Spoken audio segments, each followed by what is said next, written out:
Welcome student of 11th class. जैसे कि आपको याद ही होगा, लास्ट टाइम हमने पढ़ा था मोशन इन 1, 2 एंड 3 डायमेंशन। उसी को आगे बढ़ाते हुए आज हम स्टडी करेंगे motion in a plane, motion in a straight line, motion in a plane. There is a difference now. Okay, motion in straight line is generally called one dimensional motion. Motion in a plane, right. For example, अगर playground कहीं आप खेल रहे हैं, what is the motion of the players in that ground? That is two-dimensional. So they are moving in a plane. So same is the lecture now, which we have to discuss motion in a plane. Very important portion now. तो इसको पढ़ने से पहले जरा आप मुझे बताइएगा, पहले भी पढ़ा है आपने, फिजिकल क्वांटिटीज किनको बोलते हैं फिजिक्स में। तो फिजिकल क्वांटिटीज हर उस चीज को हम बोलते हैं जिसको हम मेजर कर सकें। All those quantities which are capable of being measured. Suppose ये मेरे पास एक पेन है, can I measure its length? Yes I can. What is its mass? Can be measure? Yes we can, right. Similarly, what is the area of this room? We can measure. तो ये जो quantities जिनका मैं नाम ले रहा हूं, जिनको हम मेजर कर सकते हैं, इनको हम फिजिक्स में बोलते हैं फिजिकल क्वांटिटीज। तो फिजिक्स तो भरी है physical quantities, lots and lots of physical quantities. लेकिन गौर से जब हम पढ़ेंगे तो हमें जनरली दो टाइप्स की क्वांटिटीज मिलेंगी। पहली क्वांटिटी जो होगी उसको हम नाम देते हैं स्केलर, और दूसरी क्वांटिटी को नाम देते हैं vector. So there are two types of quantities, one scalar quantities and the second is vector quantities. अब दोनों में क्या फर्क है? Very simple. स्केलर क्वांटिटीज हम उन क्वांटिटीज को बोलेंगे जिनका सिर्फ होगा मैग्नीट्यूड, और वेक्टर क्वांटिटीज उन क्वांटिटीज को बोलेंगे जिनमें मैग्नीट्यूड के साथ साथ डायरेक्शन भी होगी। ओके, फॉर एग्जाम्पल, अगर बच्चों इसका मास मेजर करना हो तो यस वी से हम मेजर करेंगे, वी से its mass is 50 gram, mass is m, 50 gram. So what is this 50 gram? Magnitude, size, right? तो 50 ग्राम का मतलब यह है कि अगर मैं यूनिट चूज कर रहा हूं ग्राम, इसका मास मेजर करने के लिए, तो उसका मतलब इसमें 50 टाइम्स है 1 ग्राम। 1 ग्राम रिपीट हो रहा है 50 टाइम्स, तो बना इसका mass 50 gram. What is its length? से its length is L is 10 centimetre, which means length को मेजर करने मैंने चूज कौन सा यूनिट किया? सेंटीमीटर। तो 1 सेंटीमीटर इसमें 10 बार रिपीट हो रहा है, तो बना इसकी total length 10 centimetre. This is magnitude, this is size, but there is no direction कि मैं बोलूंगा इसका मास 50 ग्राम है ईस्ट की ओर, या इसकी लेंथ है 10 सेंटीमीटर साउथ की ओर। नो। सो लिहाजा मेरे पास बहुत क्वांटिटीज हैं जिनका सिर्फ और सिर्फ होता है मैग्नीट्यूड यानी साइज, राइट। सो उन क्वांटिटीज में से लेंथ है, मास है, टाइम है, स्पीड है, volume, density, electric current, work, energy, power, etcetera. So that means physics भरी पड़ी है इन क्वांटिटीज से जिनका सिर्फ मैग्नीट्यूड होता है, उनमें कोई डायरेक्शन नहीं होती। Those quantities are called scalar quantities. Now comes another quantities that is vector quantities. अब ये कौन सी हुई? मैग्नीट्यूड के साथ साथ डायरेक्शन होना जरूरी। For example, velocity is there, acceleration is there, force, impulse, torque, linear momentum, angular momentum, etc.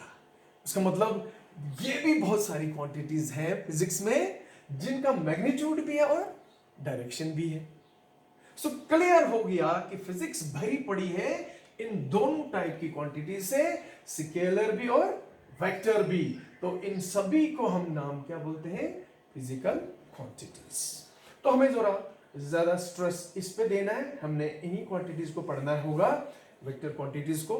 एक किस्म का समझिएगा वेक्टर अलजेब्रा हमने पढ़ना होगा, बहुत यूज होगा प्रैक्टिकल लाइफ में भी, फिजिक्स पढ़ने में भी वेक्टर्स का। ये नॉन मेडिकल वाले बच्चे वो भी पढ़ेंगे मैथ में, तो फायदा होगा यहाँ से पढ़ने का।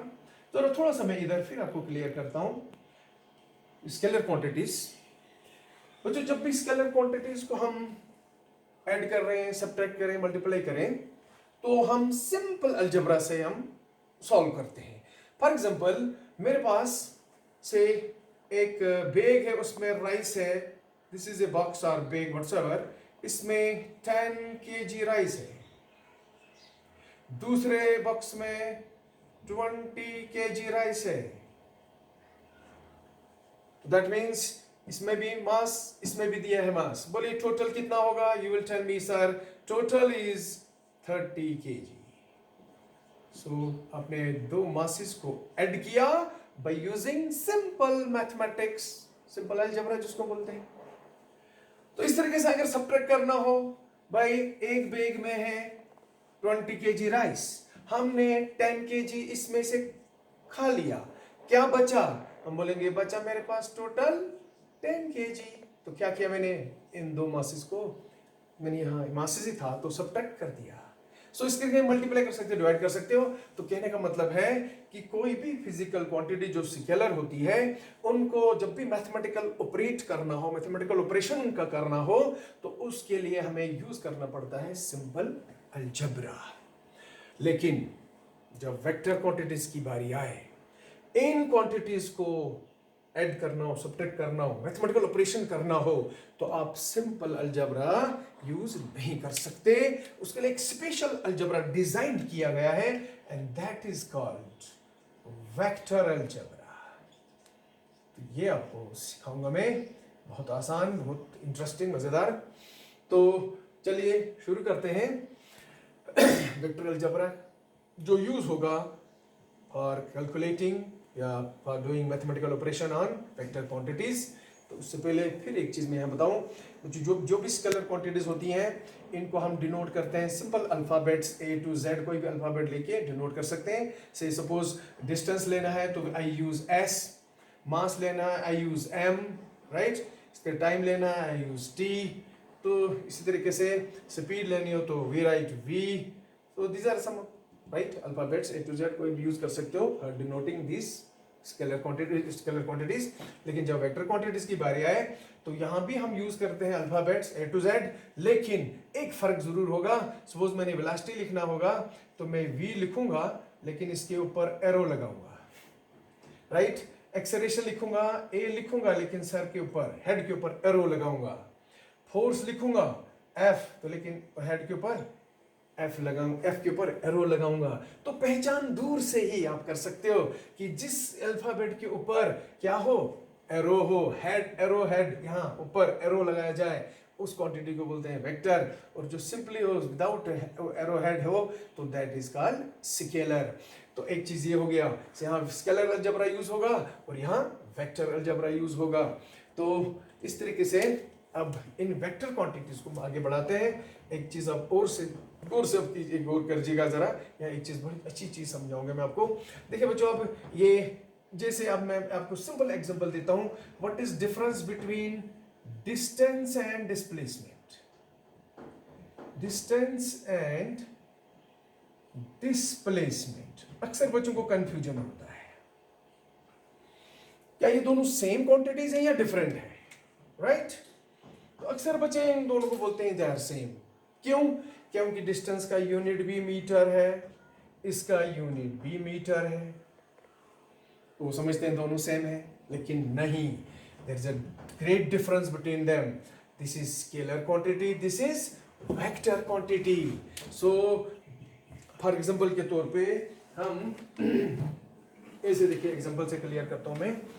इसी को अगर हम ऐसे करें कि अगर एक बच्चा घर से चला, राइट, ये 10 किलोमीटर चला, ध्यान जरा, इधर मैं ये डायरेक्शन ईस्ट देता हूं, वेस्ट, नॉर्थ साउथ। अब एक बच्चा घर से चला, राइट, और मार्केट की ओर गया 10 किलोमीटर, आप खुद देख रहे हैं डायरेक्शन ईस्ट की ओर गया।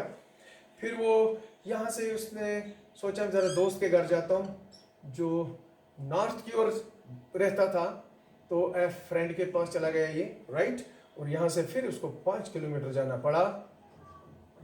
ओके, तो उसके बाद वो वापस फिर आया घर ऐसे।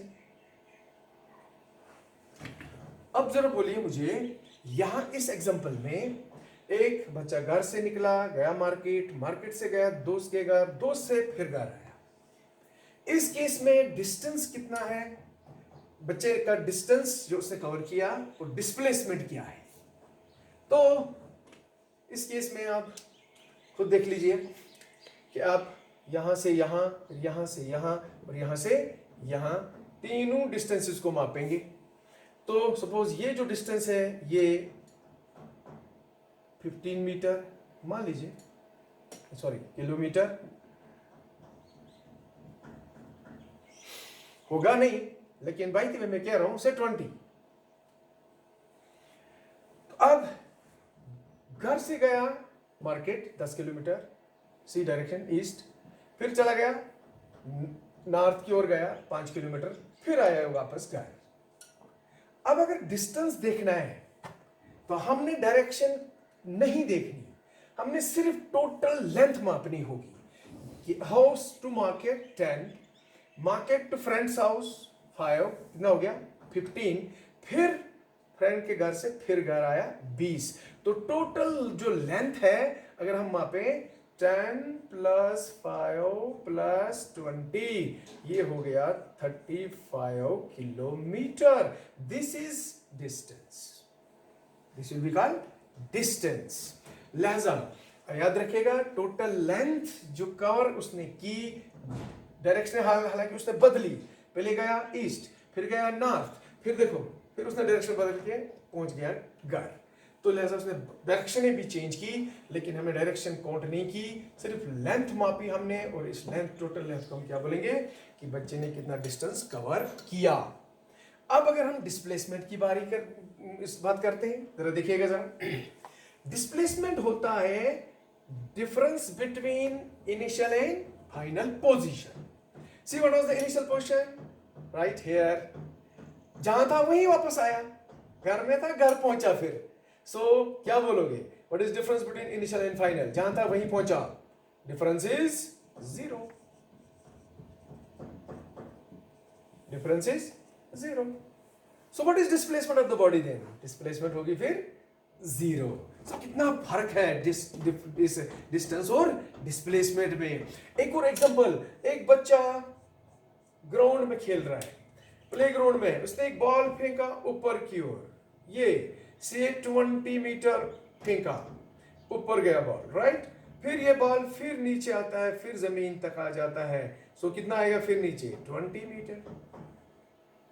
अगर इस केस में डिस्टेंस कवर करना, ये मेजर करना हो कि बच्चे ने बॉल जो फेंका, बॉल ने कितना डिस्टेंस कवर किया, तो हमें क्या होगा 20 और 20 40। तो डिस्टेंस कितना होगा? Distance covered 40 metre. लेकिन जब डिस्प्लेसमेंट की बारी आएगी तो अपवर्ड डिस्टेंस पॉजिटिव लेते हैं हम साइन कन्वेंशन के हिसाब से, डाउनवर्ड को क्या लेते हैं नेगेटिव। तो प्लस 20 माइनस 20 क्या बना 0। तो डिस्प्लेसमेंट 0, बिकॉज डिस्प्लेसमेंट में डायरेक्शन लेनी है, एक बॉडी मूव कर रही है, किस डायरेक्शन में जा रही है, दैट इज द डिस्प्लेसमेंट। तो ये अप जा रही है पॉजिटिव साइन के साथ, डाउन आ रही है नेगेटिव साइन के साथ। सो टोटल क्या आएगा plus 20 minus 20। What is displacement? Again displacement is 0। सो कितना फर्क है स्केलर और वेक्टर क्वांटिटीज में। तो ये बच्चे लोग ध्यान रखिएगा, जब भी वेक्टर्स स्केलर्स में डिफरेंशिएट करना हो तो खास ख्याल रखिएगा कि डायरेक्शन क्या है, किस में नहीं है। तो इस तरीके से हम वेक्टर क्वांटिटी को सॉल्व करते हैं। तो चलिए आगे हम अब इन वेक्टर क्वांटिटीज को हम ग्राफिकली कैसे दिखाते हैं।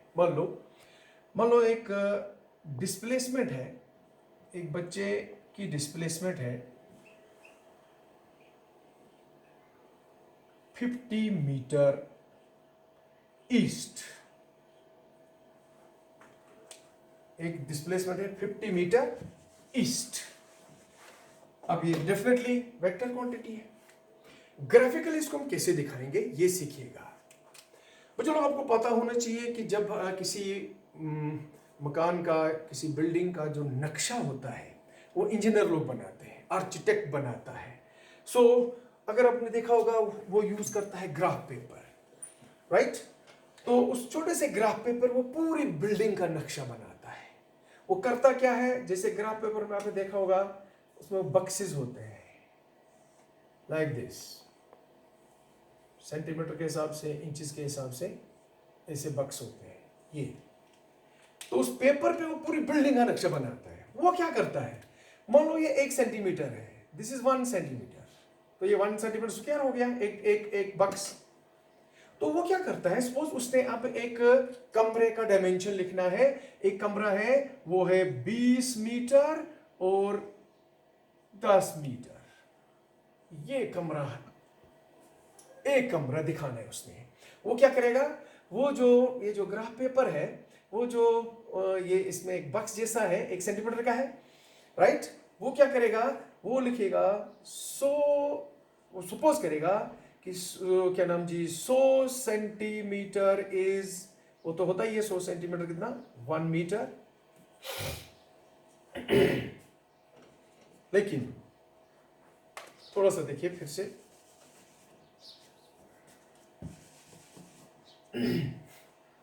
वो ऐसे करेगा, let 1 centimetre is equal to 10 या 5 मीटर। अब आपके पास 20 मीटर है, तो बोलो 20 मीटर बराबर होगा, शाबाश, 4 सेंटीमीटर। तो वो क्या करेगा, ये एक बक्स 1 सेंटीमीटर का है, 1 2 3 4, वो यहां से यहां तक इतना लेगा, 4 बक्स। लेकिन ये टोटल कितना बना, ये बना 4 सेंटीमीटर, लेकिन असल में ये दिखा क्या रहा है, 20 मीटर। फिर 10 मीटर, ये थी लेंथ, ये थी ब्रेड्थ, कितना हो गया, 1 सेंटीमीटर 5 मीटर है, तो 10 मीटर कितना हो गया, तो 10 मीटर हो गया, हाँ जी 2 सेंटीमीटर, ठीक है, 2 सेंटीमीटर 10, तो चलिए 2 सेंटीमीटर लेगा, ये देखिए। सो ये ऐसा बन गया जी उसका कमरा, 20 बाय 20 मीटर बाय, यहां से लिखता है वो 10 मीटर, ये देखिए जी। तो 20 मीटर लंबा और 10 मीटर चौड़ा, उसको वो इस ग्राफ से दिखाता है। इसी कंसेप्ट को लेके हम एक वेक्टर क्वांटिटी को भी रिप्रेजेंट कर सकते हैं। तो हम क्या करते हैं, देखिए जरा, अब मैंने डिस्प्लेसमेंट 50 मीटर ईस्ट दिखानी है। व्हाट आई डू, मैं स्केल चूज करता हूं, मैं अपनी जगह लिखूंगा let 10 metre is equal to 1 centimetre. तो बोले फिर 50 मीटर को क्या लिखोगे, 50 मीटर लिखेंगे हम 10 सेंटीमीटर। तो मेरे लिए इजी होगा, मैं एक लाइन ड्रा करूंगा, कितनी, 10 सेंटीमीटर, लेकिन लिखूंगा 50 मीटर,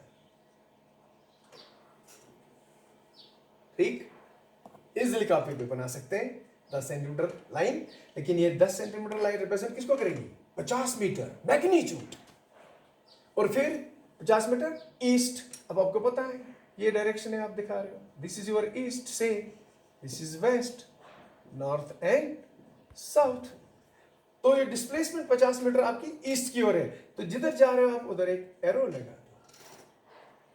तो ये जो फिगर मैंने दिखाया, this is graphical representation of a vector. So 50 metre east ये हो गया, this is called head of the vector and this is called tail of the vector. तो बच्चों याद रखना, ये जो लाइन है, व्हाट दिस रिप्रेजेंट्स, ये एरो जो बना, ये लाइन रिप्रेजेंट्स मैग्नीट्यूड, और जो यहां पे एरो मैंने लगाया, दिस गिव्स डायरेक्शन। ओके, तो इस तरीके से याद रखिएगा कि कि रिप्रेजेंट हम कैसे करते हैं ग्राफिकली वेक्टर्स को, तो उसके लिए आप एक सिंपल सी एक लाइन होगी और लाइन मैग्नीट्यूड रिप्रेजेंट करेगी और एरो देगी उस क्वांटिटी की डायरेक्शन।